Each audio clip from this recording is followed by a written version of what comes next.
Welcome to this month's Stencil and Stamping Savvy Hop. Today we're putting a creative twist on our layouts with ombre stamping, because who doesn't love a little gradient magic? I'll be sharing how I use stencils, stamps and some inky blending to bring soft, seamless colour to my page. If you're ready to level up your stamping game, you're in the right place. Let's dive in. I'm Kathy and today I am attempting to use an ombre effect with my stencils and my stamps. So what I'm using here is a 3-level approach, and this is using first of all black soot, then I go down to scorched timber and then pumice stone, and I'm doing that through the stencil, and that's allowing me to build up a 3-layer effect with the design. Now you all know I don't do white cardstock well, so this is a challenge and I like the challenge. And with these 3 colors, I'm just blending them. I don't want them to be exact. I just want them to be across the layout and just in the background for the overall effect. So this part is my stenciling, obviously, and it is a integral part of each monthly hop. Now there's a whole group of girls playing along, and I'm sure you're going to be inspired by all the creativity that they are creating for you this month. This was a challenge, I must admit. I've not done ombreing before with my stamps, so I had to do a little bit of research and then a little bit of a think of how that was going to work, and then have a play. So now that I've done my stenciling, and I'm pretty happy with how that's turned out, it doesn't have to be the whole thing because this is my photo that I'm using here. I'm going to use a text script stamp, and it is in circular formation, and that's going to be what I'm going to ombre onto this layout. So I'm going to put it into 3 points around the photo so that it fits in, and I'm using the colors that are in the photo.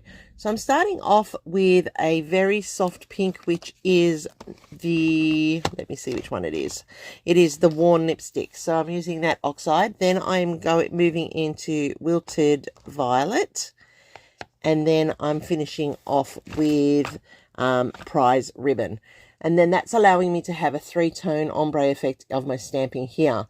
So that's the first one. And look at that. Oh, I'm pretty impressed with that. That's cool.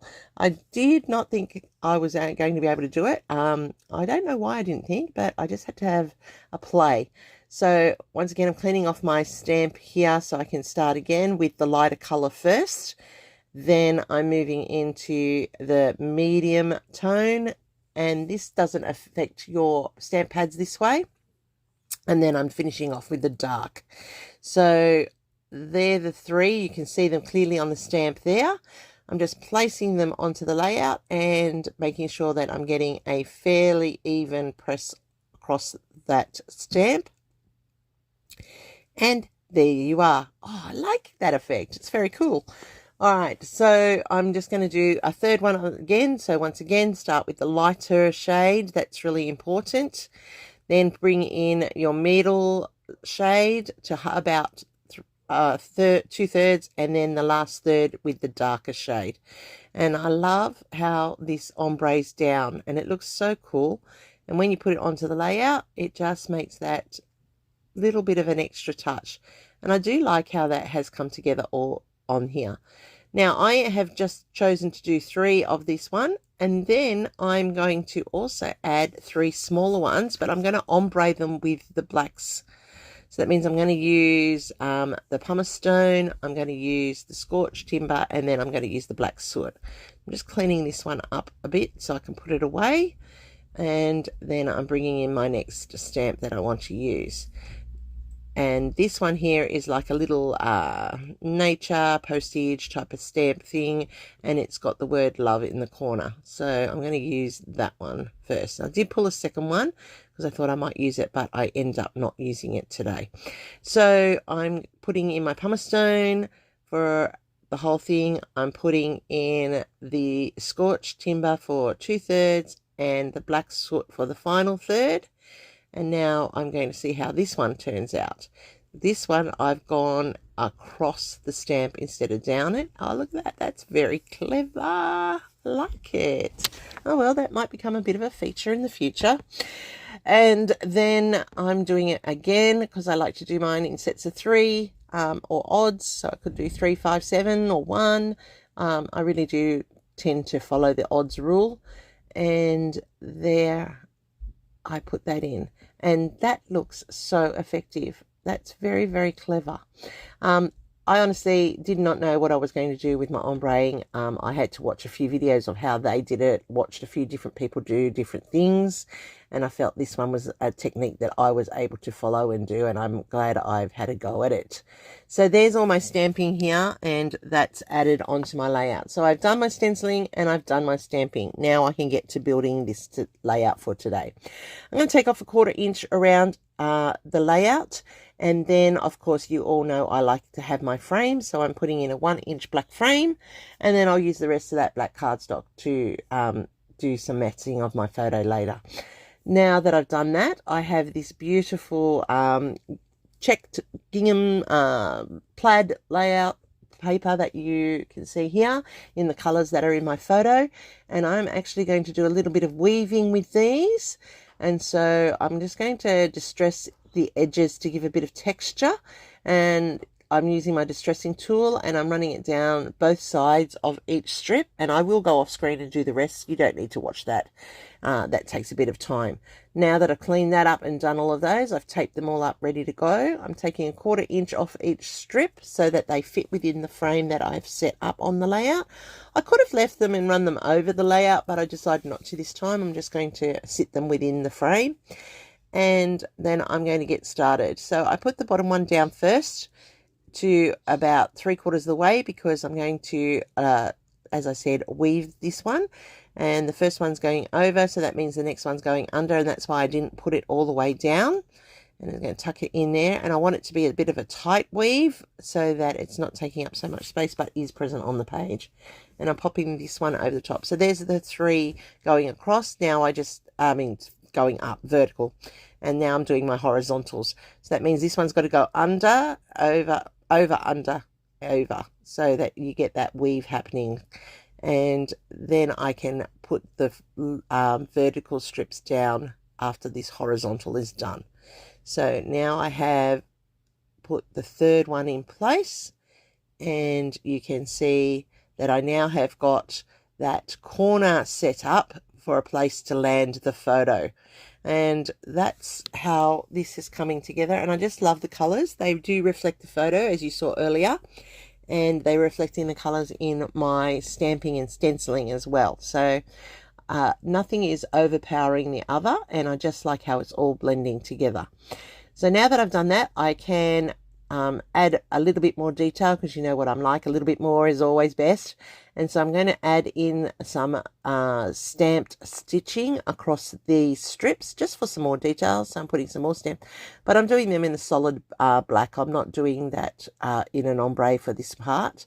I just want the stitching done and down the layout.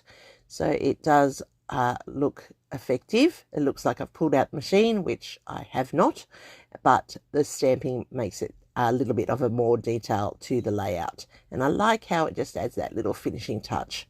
So I'm just putting in the final one here, and then we can get on with constructing the rest of the layout.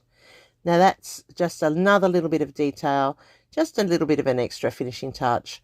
And I can now put in my photo, which is of my daughter and my son-in-law at the wildlife sanctuary where they actually got married. We went down there this year for the light festival in June. It was very cold, and but the lights were spectacular around the animal sanctuary, and we got to see the animals in their nocturnal habitats with all of the beautiful lights. So I'm using some Vicky Booten Where To Next chipboard here. I've gone through my pack and I've pulled out a whole lot of the blacks because I wanted to highlight that it was nighttime.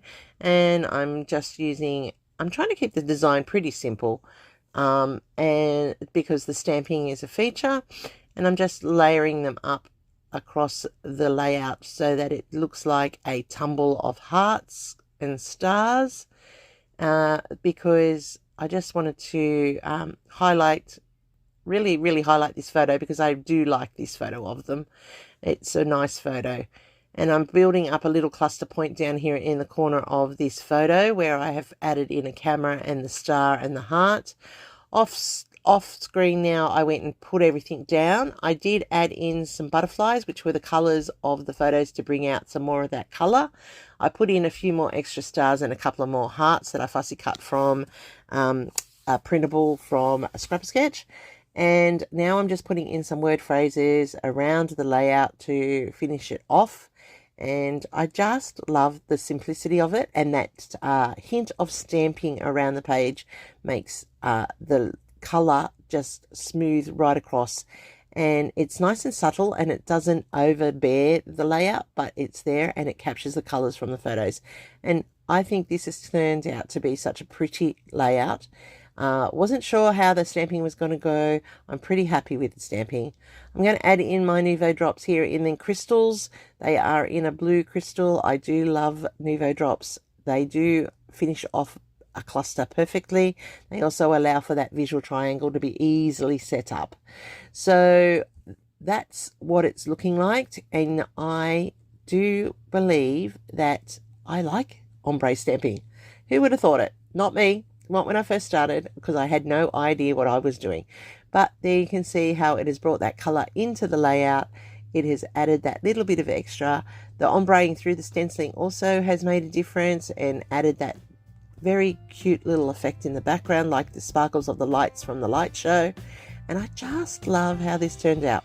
So hopefully I've earned a thumbs up from you. YouTube loves those thumbs up. Give me a big thumb up and a hype if you can. There's a full playlist link down below of all the people playing along with this stencil and stamp savvy hop for October. I really do appreciate your time out of your day to day. Here's my next video for you. Stay creative, enjoy your day, and I'll see you over there real soon.